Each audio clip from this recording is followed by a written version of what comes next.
Jak 2 is widely considered to be one of the hardest 3D platformers of all time. This game introduced weapons, edginess, and most importantly, Daxter being axed from the title. But talking about specifically the weapons, many people will tell you that the blaster is the only good one, and I'll certainly agree it's the most versatile, but the only good one? Someone needs to show everyone just how good the other weapons truly are. Can you beat Jak 2 using only the scattergun?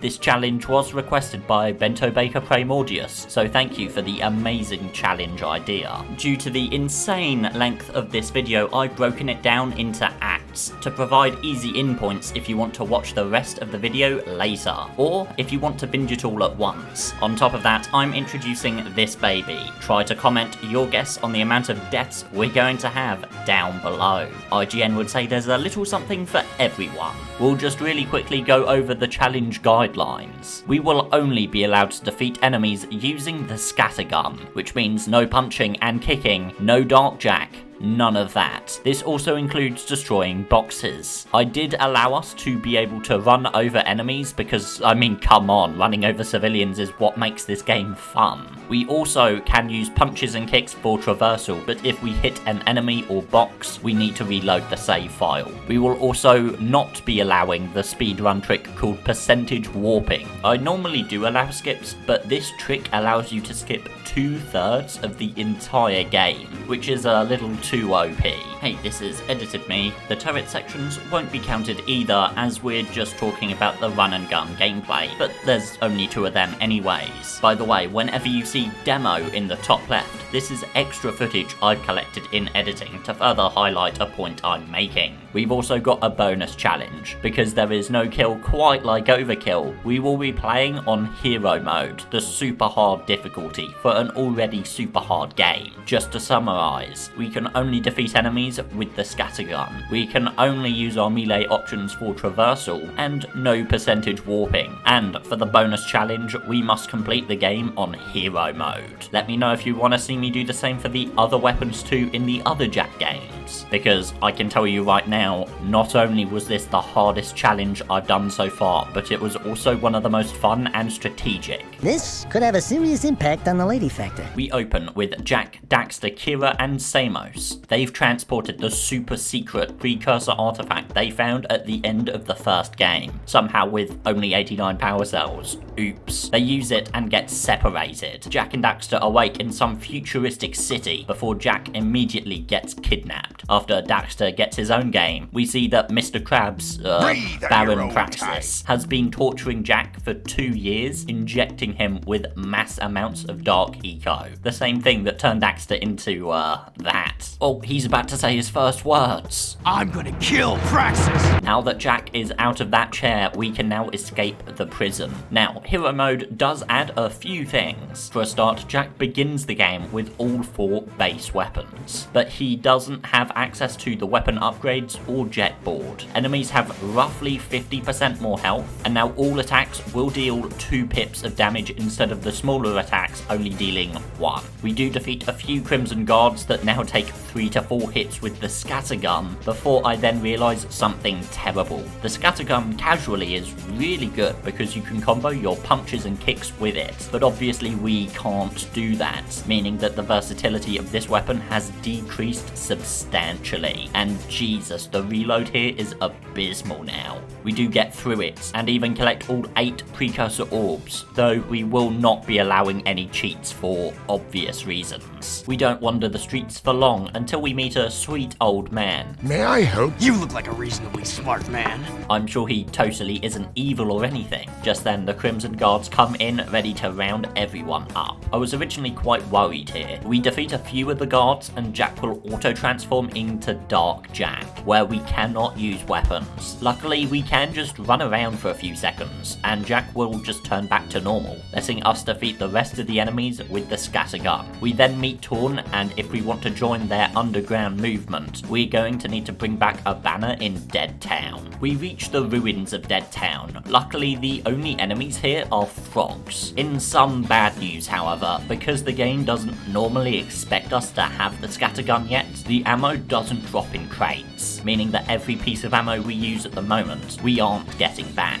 You must always keep 1 ammo to destroy a crate to get more. If you run out, there's no way to get more because your ammo count is saved on deaths. This mission is mostly platforming up the tower though, so you should be pretty okay. Just be careful around the frogs, they deal 2 points of damage on hero mode. After completely destroying the tower, we head back to the underground base. Jak and Daxter now need to travel to the pumping station. Praxis has turned off all the water to the slums to destroy the rebel movement. This is where we are introduced to the second major enemy faction, Metalheads. These beasts come in all shapes and sizes, the most common of which will require about 3 to 5 shots to defeat. We only have a capacity of 50 ammo. Remember that the scattergun is a shotgun, so we need to min-max our ammo in this challenge constantly, and it's only mission 4 out of 70. Now, we are able to get ammo here. What we need to do is get to where we travel in the second visit. These crates are coded to drop scattergun ammo, and we're saved for at least a little while. Daxter proceeds to turn the water back on without an issue. Don't say it. Don't even chuckle. Next time, you turn the valve. Torn then tells us to break back into the prison to destroy an ammo dump. After we pass some of my childhood trauma, the rest of this level isn't too bad, just a few Crimson Guards. It should be noted that Crimson Guards are the only enemies in this game that drop ammo, so that's a nice touch. We then find out that the Baron is giving Metalheads barrels of eco. After a quick escape, we head back to the hideout. We inform Torn of the shady dealings between the guards and the Metalheads, with him entrusting us with a delivery of eco ore to crew. He's apparently quite the busybody, well-connected individual that may know what Praxis is up to. Delivering the cargo gets complicated when every guard in the city comes after us, but we do get it over to Crew's nightclub. We then meet the larger-than-life fella, and he's a very well-adjusted guy. Hey, what am I, chub liver? Oh, don't I wish? Sig gives us the scattergun, although we do already have it. What this means though is that the crates in all levels have a chance of dropping ammo. We are required to do the scattergun training course, but this is absolutely no problem at all. We can also come back to this course after every mission to refill on ammo. While this may seem unnecessary right now, trust me, going into missions without max ammo later will be a death sentence. We head back to the pumping station, but this time we're with Sig. We need to cover his back while he hunts down the Metalheads. The Peacemaker requires a long charge up, and while Sig is charging, those frog guys will be charging him. The best bet is to try and shoot them off the edge, which can be done with a single shot, rather than needing upwards of 3 shots to defeat each of them. Sig certainly does show off, but when you hit shots like that, I'd say you deserve to. Now time to discuss the Jak 2 staple, checkpoints. I'd imagine that if you're watching this video, you already know that that word, checkpoint, isn't in the Jak 2 dictionary. Most levels do not provide one at all. This mission will probably be the first clear example. If either you or Sig die at any point in this mission, which by the way is very easy to do, you will be sent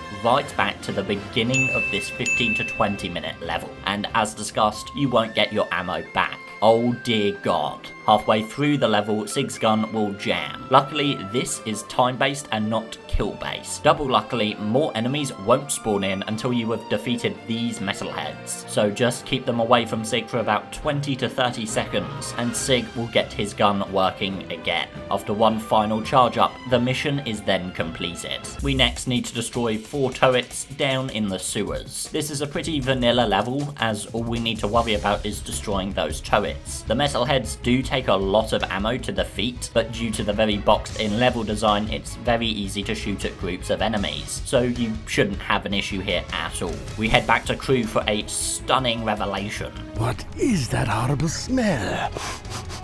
Oh, great! We do your dirty work in the sewers and come back smelling worse than a wet hip hog in a warm barn. No. I think it was my lunch, actually. We've got the Blaster mod waiting for us at the training course, and this is the first impossible mission. The Wastelander tutorial requires us to pick an enemy. We can't proceed without doing a percentage warp. So we're going to have to count this mission as one that cannot be done. We then have to play through the blaster training course, which requires us to shoot the blaster. But, I mean, no it doesn't. We can actually just use punches and kicks, and while that still is against the rules, I'd say that punching and kicking through the training course is a lot better than having to use the blaster. But we will make a note of how many missions are impossible up here. Try to comment how many you think it'll be. I promise you, you'll be very shocked. Now, this is where Jak 2 gets really fun. We get a choice of which missions we want to tackle next. Some of these missions will have gun upgrades, so there is an optimal route. However, I haven't played this game in a while, so I just kinda went with the vibe. If you want to optimize the route, you can look up a mission guide map. Torn has a new task for us. We need to head to the strip mine to rescue one of the operatives, Vin, and Daxter is having none of it. How come we get all the crappy missions? Because I don't like you.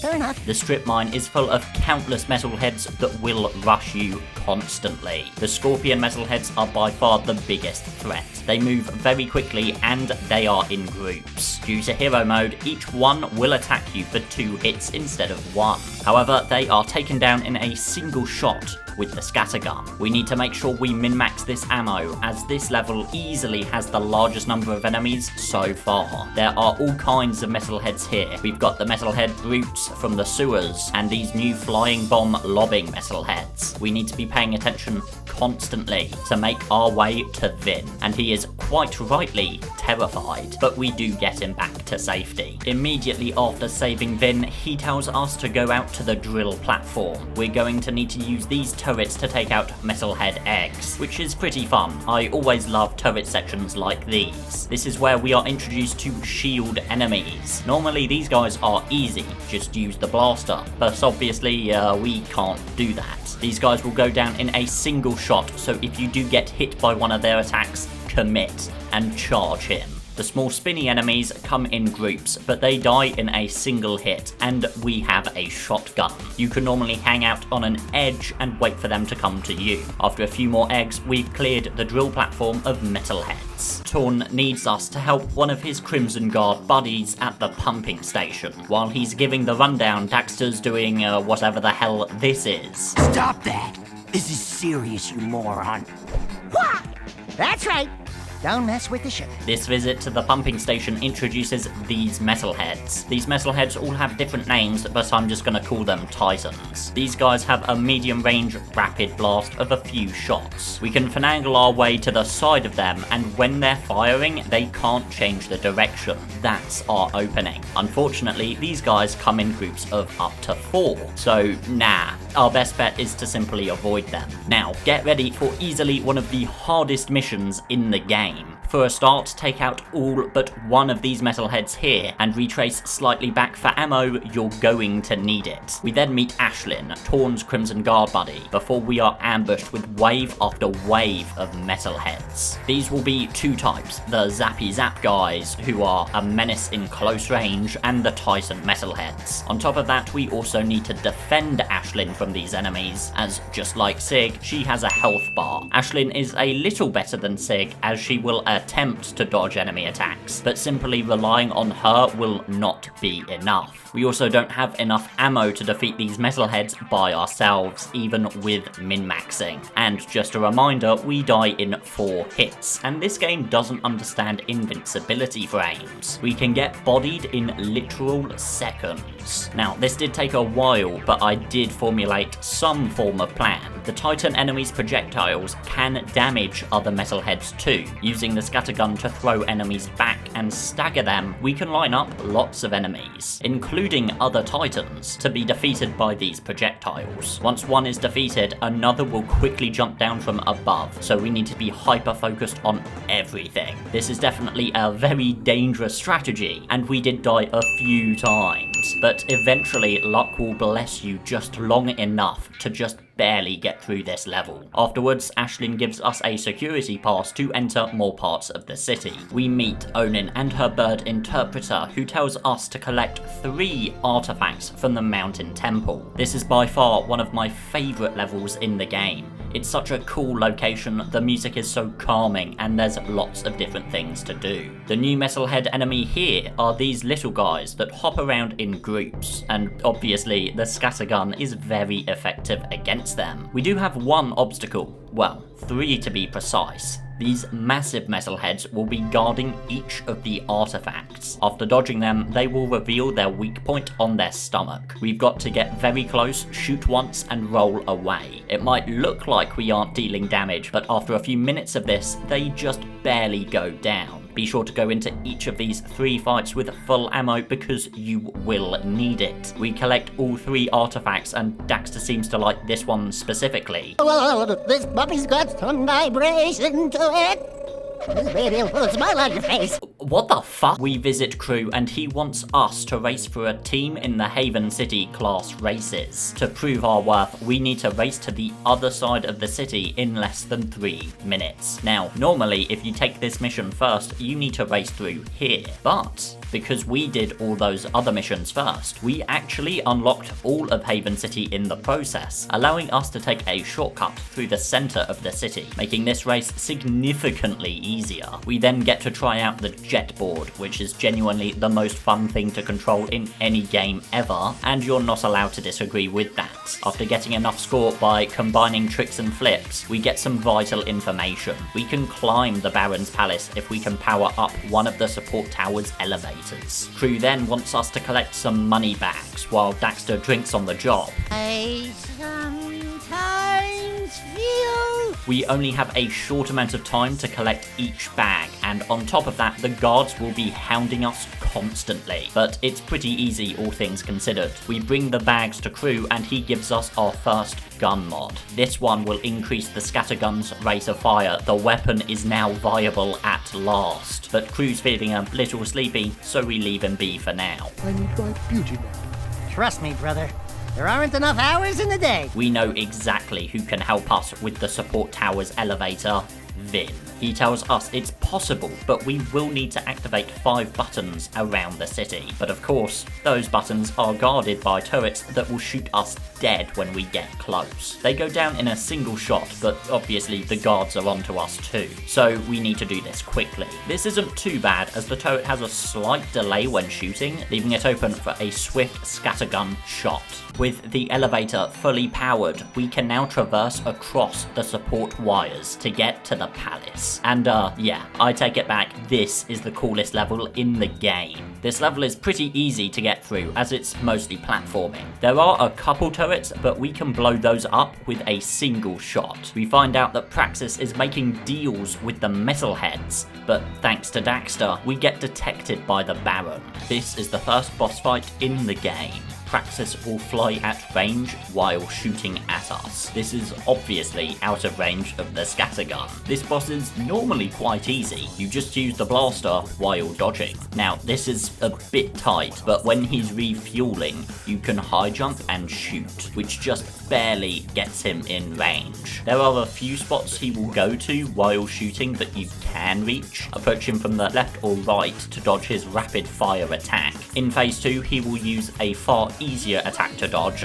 these missiles. Just keep moving and don't retrace your steps. When you have an opening, let him have it. I should also mention that there is no scattergun ammo in this arena at all. So you better hope you have close to max ammo or you'll need to reload an earlier save. On top of that, there's a weird invincibility delay on bosses in Jak 2. You need to wait a few seconds before a shot will actually register after already shooting them. So don't just keep firing or you will drain ammo without actually hurting the Baron. Phase 3 is by far the hardest. He will shoot fire tornadoes at us. To dodge these, run to the other side of the arena and you'll be just barely out of range. Occasionally, the Baron will charge at you. This is your only opportunity to get a hit in. If you end up dying in this fight, reload the save as then you'll get your ammo back. Just keep going and eventually he will go down. Now what? We send this poor kid into a meat grinder? We next need to go back to Dead Town and protect the sacred site. And welcome to one of the hardest levels I've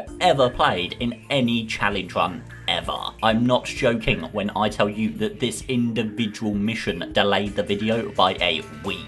This level introduces many annoying enemies, with the worst of the lot being these rapid-fire snipers, with some of the best aim I've ever seen. Now, normally these guys are legitimately no problem at all. You just pull out the Vulcan Fury to stagger them constantly. Unfortunately, the scattergun is not a heavy machine gun, and if you show yourself for literally half a second, they will shoot you dead in seconds. And it's not like rushing him works well at all. He takes several shots to defeat, and on top of that, there's 3 back to back. I legitimately spent upwards of 20 hours on this level trying to see if there was a way forward, and I was just getting nothing, to the point I thought it was literally impossible. So I started looking for other ways to get through this level using funny collision detection, and we could get pretty far through the 3rd visit's route, but we just couldn't get through it. The only way past this level is through pure skill.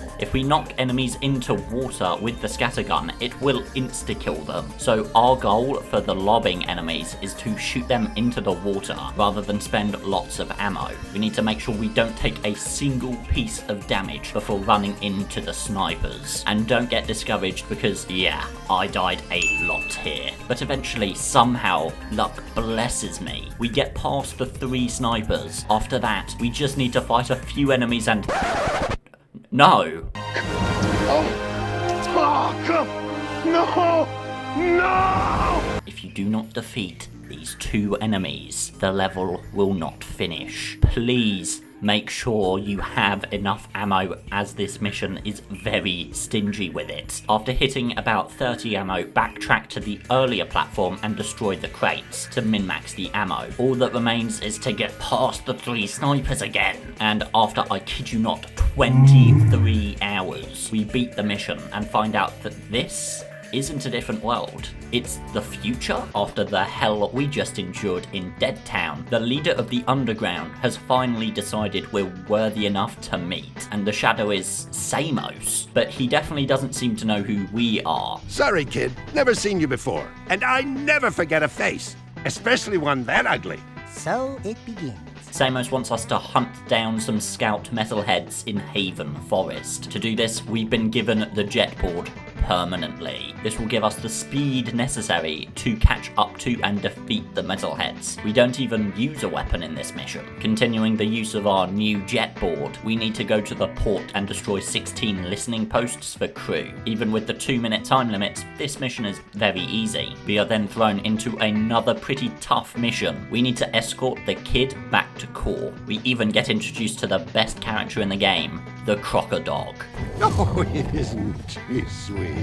Now, when I tell you the entire city comes after this kid, I'm not joking. If even a single guard reaches the kid, it's all over. Knowing this, keep an eye on the minimap and take out enemies in his path. But make sure to not go too far ahead, because plenty of enemies will come in from the other directions. And again, all it takes is a single guard. We can use this hover car to get closer to the power station, and after that, it's pretty much over. Unless this happens where he just refuses to go in. I got down to my final shot, and luckily the mission was over. We are then told that the Baron is looking for a shrine called Mars Tomb, where the fabled precursor stone lies, an artifact that can power your wildest dreams. So obviously we can't have the Baron getting it, so we need to put a stop to his drilling operations at the dig site. But first, crew needs us to assist in the freeing of lurkers from actual forced labour.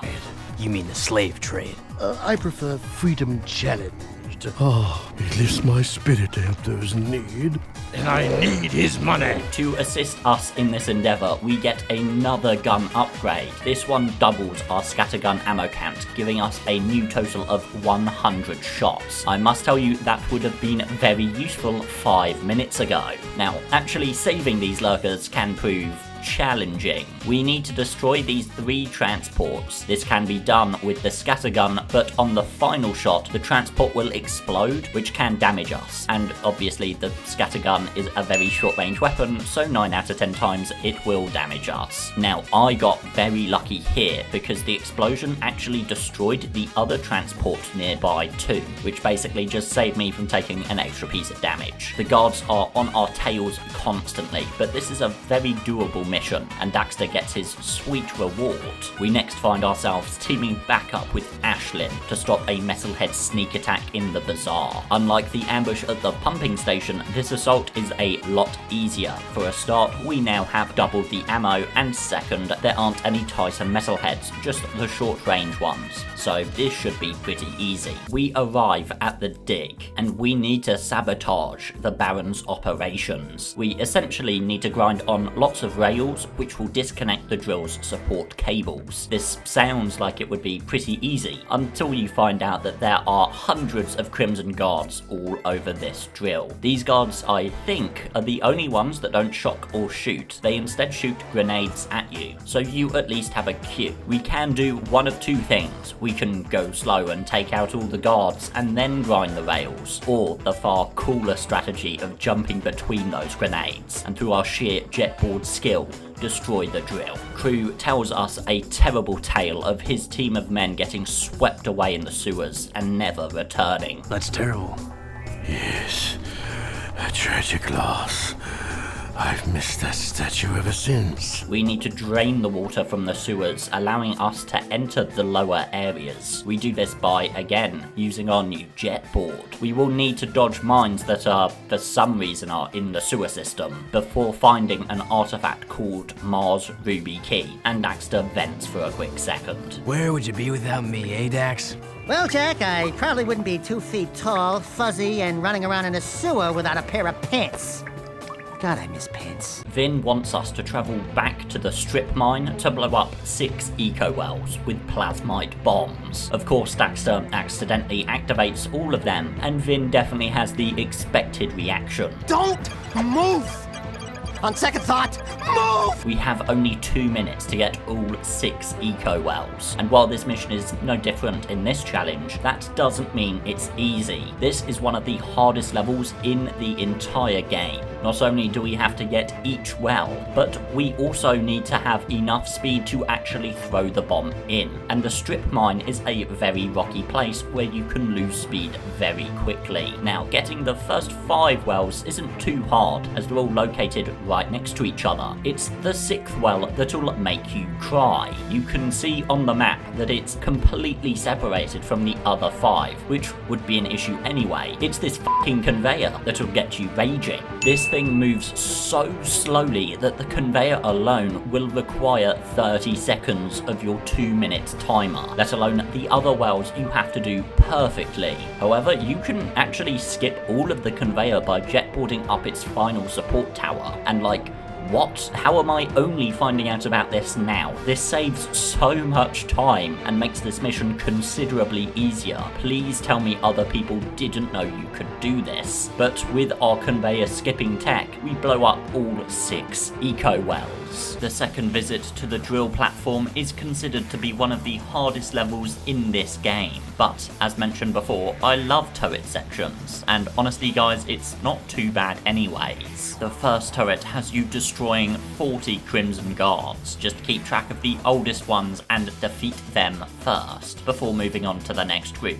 Rinse and repeat. Luckily, we can take a decent amount of damage in these turrets, and if you can get past this opening area, the rest of the level is much easier. We need to take down the eco tanker, and while we're doing this, it will be firing at us. Take out the turrets on both sides as they appear, and it goes down no problem. We find piece 1 of the Seal of Mar. Now, it's time for what is widely considered to be the toughest mission in Jak 2. We need to get from here to here. The only problem with that is the infinitely spawning Crimson Guards. Remember, Crimson Guards are all ranged fighters, and our scattergun is not. I do attempt to beat it by defeating the enemies, but this doesn't get us very far. There are simply too many enemies shooting at us that we can't reach. So we're going to use our jet board and move between the dropships. This is very difficult. If we get shot, we get dismounted. If we run into an enemy, we get dismounted. If we fall onto the water, we get insta-killed. This does take us a little while, but we get through it with only a few deaths. After that actual hell, we next have to contend with the class racers and find out that the mechanic is Kira, and we get a nice reunion before Crew comes in and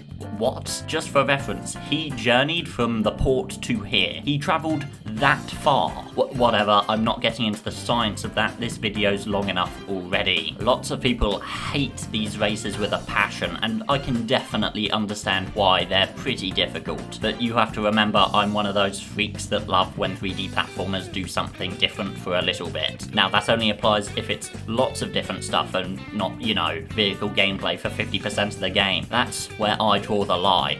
Oh, insert petty love triangle side plot thanks to Daxter. And she likes you, Jak. Not that I can account for her tastes. I bet you'd love to pin some medals on her chest, huh? What? What'd I say?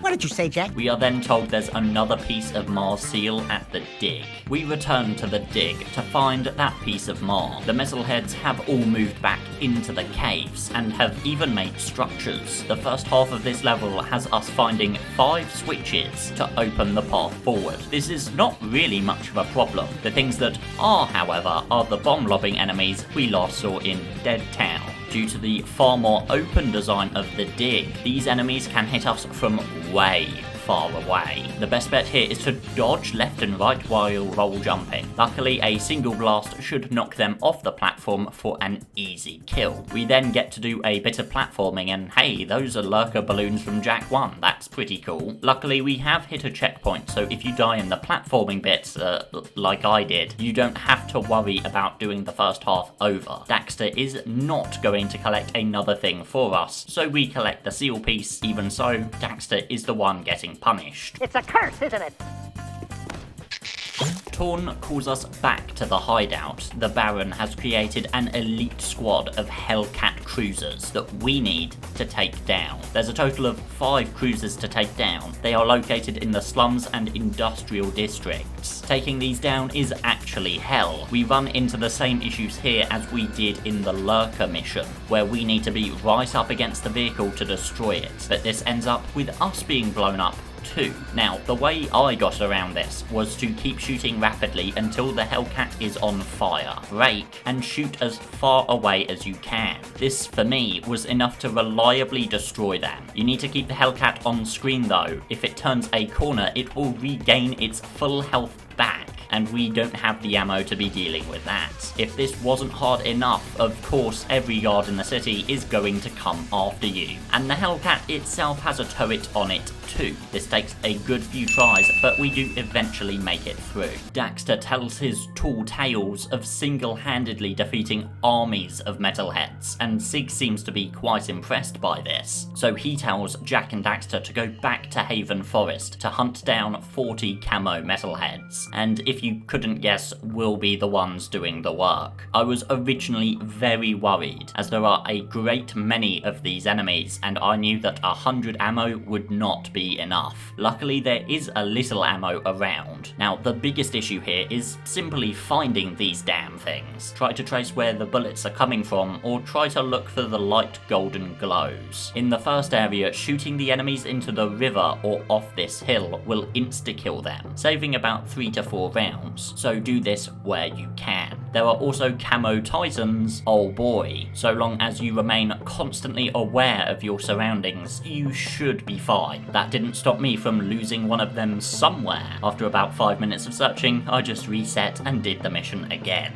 Now that we finally have all 3 pieces of the Seal of Mar, we can now put it together, which is done via Onin's magic powers. I'm not too sure what's actually happening here lore-wise, but I love mini games. We've got to press the matching button on screen before it disappears. Pressing the same button in a combo will give you bonus points, and after netting 400 points, the seal is restored. Taking it to the mountain temple will then open a door, where we need to insert those 3 artifacts we collected from the temple back in Act 1. All of these artifacts combined will then reveal the secret entrance to Mars' tomb, ironically right below the statue of Baron Praxis. In case you're wondering, this is where you percentage warp. Yeah, that's right, you can skip from Before Dead Town's first visit to this next level here, and it's not even that difficult to do. I think you can see why it's banned. The underground reaches the tomb, and we have to send the kid in to complete the tests of Mar, and Daxter certainly isn't helping. It's okay, kid. You can do it. It's just a deep, pitch-black, sure to be filled to the brim with painful death old tomb.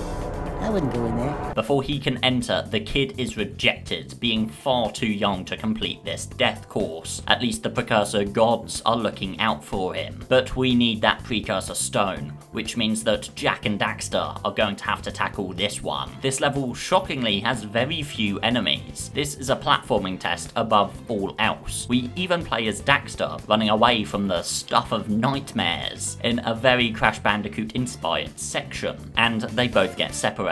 This is the most cursed thing I've ever seen. After a bit more platforming, we have completed one of the 2 tests. Unfortunately, the second test is just impossible. We are given several memory tests, where we need to punch 3 flies with red bellies to open the door forwards. They even go as far as to take our guns away from us. Even if we could skip this bit, there's another later on. And on top of that, a different memory game, where we have to match jingles by punching gravestones. So unfortunately, this mission is impossible to complete scattergun only. No time to be upset, because we run into Praxis, and he's blown past the underground guarding the entrance. Things are about to get even worse for us. This is the only boss fight where we cannot damage the Baron. We need to kick these bombs back at him, and shooting them has less than the desired outcome. Even if we could get to him, the scattergun or even any of Jak's weapons don't hurt him at all. So this is another of Mars' tomb's missions that are impossible to complete using the scattergun. We beat the Baron, but he still gets away with the precursor stone. More people die! We find out Torn told the Baron about our plans to get the stone to protect Ashlyn, but now all our friends are locked up in the fortress. So one final time, we need to break in to break them out. The first room is definitely the toughest. We have 5 buttons to press down to open a gate. The only problem is that there are infinitely spawning Crimson Guards. This mission also introduces the yellow variety, which are just stronger overall. With more health and a faster rate of fire, these guys are horrible. Now, the plan here is to get to where they are spawning and then go back for the buttons. This is because going to their spawn point at the end of the corridor will disable it permanently. Well, until we die, that is, leaving us free to press the buttons. We do need to fight through all of them on the way up there though, which is difficult but manageable. Ammo isn't going to be an issue at all, as remember, all Crimson Guards have a chance at dropping ammo. The flying Crimson Guards are a real pain, but don't worry, we'll get to them in a little bit. After that room, the rest of the level isn't too bad at all, just some jetboarding between turrets. That doesn't stop me from dying though, and oh, there isn't a checkpoint. We need to do that first room again. Oh, we do it all again and free our friends, finding Samos. No, not that Samos, our Samos. Daxter puts it best. 2 Samos the Sages. Jak, they're multiplying! But we don't have time for this convoluted time travel stuff, and we escape the fortress. Immediately after that hell, we are taken to one of the hardest missions in the game. We need to escort Cruiser Crew to the statue of Mar we found the ruby key from. This mission will make you cry. These 3 warriors aren't exactly going to be helping us. Hell, they don't even try to defend themselves when they're being attacked. Oh, but don't worry, they'll definitely shoot you back if you accidentally hit them. We will need to min-max our ammo ammo to the max here. We can shoot the enemies off of edges and into water to insta-kill them. Just be careful not to go too far ahead, because there are several points where metalheads come from other directions. We do get one crate of 20 scattergun ammo in the middle of the level, but that's it. Near the end of the mission is where things get even tougher. Countless metalheads will swarm you. It's easy enough to keep them away, just use the scattergun on as many as possible at one time. Every time one of them dies, another will drop from the ceiling, so be sure you're not underneath them. You better hope you haven't taken any damage so far, because there isn't a single heal in this entire level. And OG, oh wow, look at that, no f***ing checkpoints. If you die right at the end, you have to reload the save so that you get the ammo back, and you have to do it all again. And in my case, again, and again, and again. I could really go on. This was getting ridiculous. The max ammo we could bring to the ambush was 50, because there is just so many enemies in the first half of the level. At this point I swapped to the Peacemaker just to see how many enemies were left, and yeah, even with min-maxing our ammo, we just would not have enough to take them all out. There's only one pickup of ammo, and we need to use our gun so much, just protecting these morons. If anyone can beat this with just the scattergun, put a video in the description I need to see. Crew's crew then blows up the statue of Mar to collect the Heart of Mar gem, and they promptly leave. We meet Errol at the stadium. I honestly kinda forgot he was in this game. And Kira meets up with old Samos before more petty love triangle drama, which results in Daxter taking the wheel in the Class 2 race. Don't worry, Daxter controls exactly the same here, so winning this is no different than normal. Samos and Samos want us back at the hideout. The Baron has sent 3 KG blast bots to home in on the underground base. If any of them reach it, it is an instant mission fail. Now, we can totally take out one of these blast bots with the scattergun, but 3?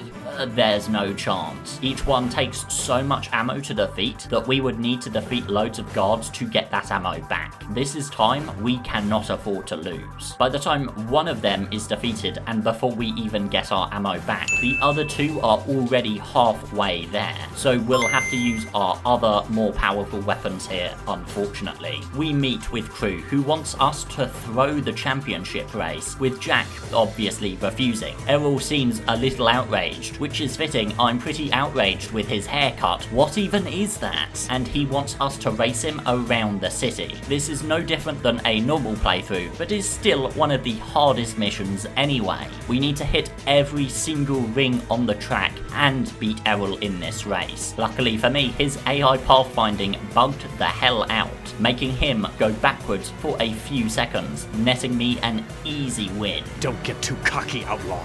Next time we race for keeps, and your head will be my trophy!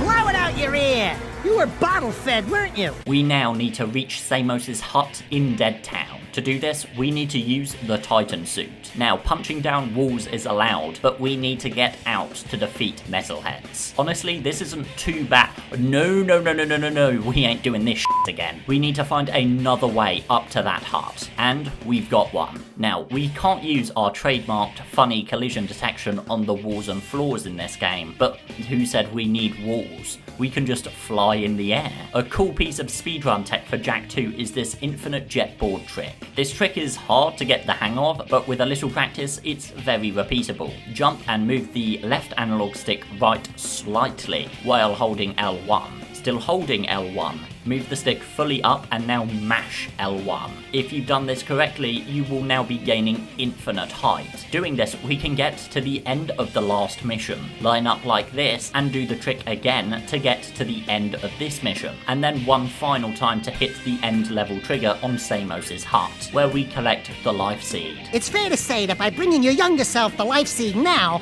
we helped you become the sage you are today. We helped you get your powers in the first place. And you never thanked us? Thank you, Daxter. Now don't do it! Some things never change. Now, the third visit to the strip mine is nothing compared to the last one. There won't be any metalheads here as the eco facility has been completely blown up. So all we've got to do is reach the top of this jetboard obstacle course. But I felt like showing off, so I just did jetboard flip tricks. Either way, this mission is done with quite easily and we destroy the final metalhead eggs. We give the Seed of Life to Onin so she can endower it with the powers of the Sage, to give young Samos the powers he needs in the future to become the Green Sage. But Pekka has other ideas. Back off, featherweight! At least I'm not some overstuffed, overyapping, feather-dusty mouthpiece for the world's oldest professional! That's it, rat boy. Now you've really pissed me off.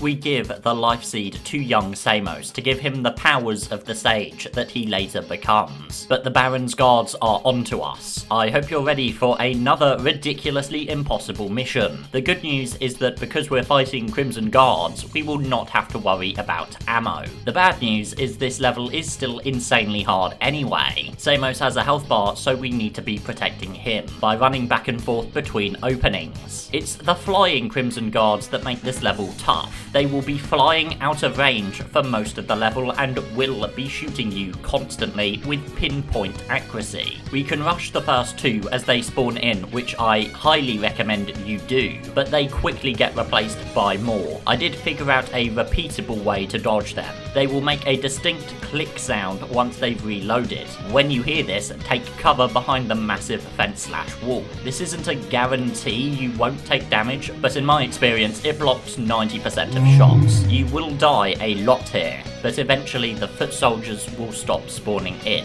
However, we still have the flying guys to worry about. Try to bait them into attacking you and take them down individually. Eventually, you will win. Samos has had a vision. The Baron plans to destroy the precursor stone. This will result in the planet itself exploding too. So, not very good to say the least. We need to save 6 more lurkers from forced slavery. This mission is a lot better because instead of bringing them back to Bruta, we just need to take them back to one of 3 escape routes. Again, we need to maximize our distance to not explode when shooting down the transports carrying those lurkers. But we've had quite a bit of practice doing this so far, and so we can complete this mission without too much trouble.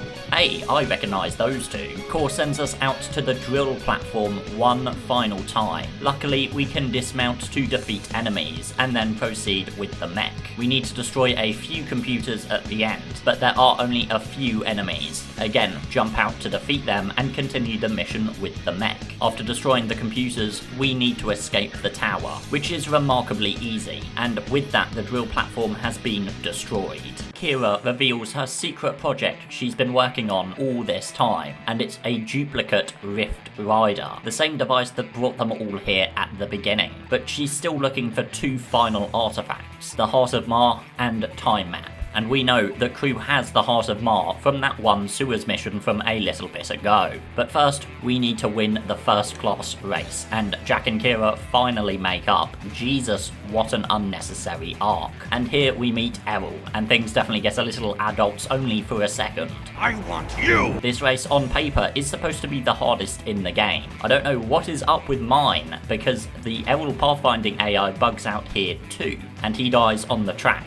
I'm not complaining though. We easily take first place, but then the Baron spots us, but not before we get the keys to his palace. Errol in anger tries to run us down, but he accidentally crashes into our month's supply of Dark Eco, and he's definitely dead for sure. We meet Ashlyn at the palace, who is ready to shoot us. Luckily, she listens to reason and realizes that destroying the Life Stone probably isn't a very good idea. She gives us her highest level security pass that can get us to a weapons factory where the bomb is being made, and we have to escape. This mission is really easy for the most part, but about halfway through this mission, we normally have to shoot down this ceiling to grind on it. We don't have the range on the scattergun to actually shoot it, so we're stuck. I'm kidding, of course, no we aren't. A quick jetboard flippy trick can get us to the other side, just barely making this mission possible. We arrive at the weapons factory. This place is filled with Crimson Guards and new enemies, the KG robots, which I genuinely forgot were in Jak 2 and thought they were a Jak 3 exclusive. Now, each of these rooms are filled with enemies. You'd expect this level to be very tough, but no, this level is very generous with checkpoints. I'm shocked. Just move slowly through the level and take down all the enemies in your way. The final room is definitely the hardest, having to deal with lots of KG bots. You will need to shoot them a couple of times while they are rolling to get them to stand. Once standing, it's just a single shot to kill them. We find Crew, who is helping the Baron and has created his own super weapon, the Piercer Bomb. They're planning to hide this in the last shipment of Dark Eco and blow up the Precursor Stone with it, decimating the Metalheads and the world. Crew gives us the final weapon mod, which doubles the Scattergun's damage, which is very handy to fight him. Crew is shockingly the easiest boss fight in the game to beat Scattergun only. The crates at the beginning of the arena will respawn if we run around the center of the arena, netting us unlimited ammo. So it's just a war of attrition. Keep moving and make sure you do not get cornered by the clones, and just keep shooting. After a while, Crew will come to deal with us himself.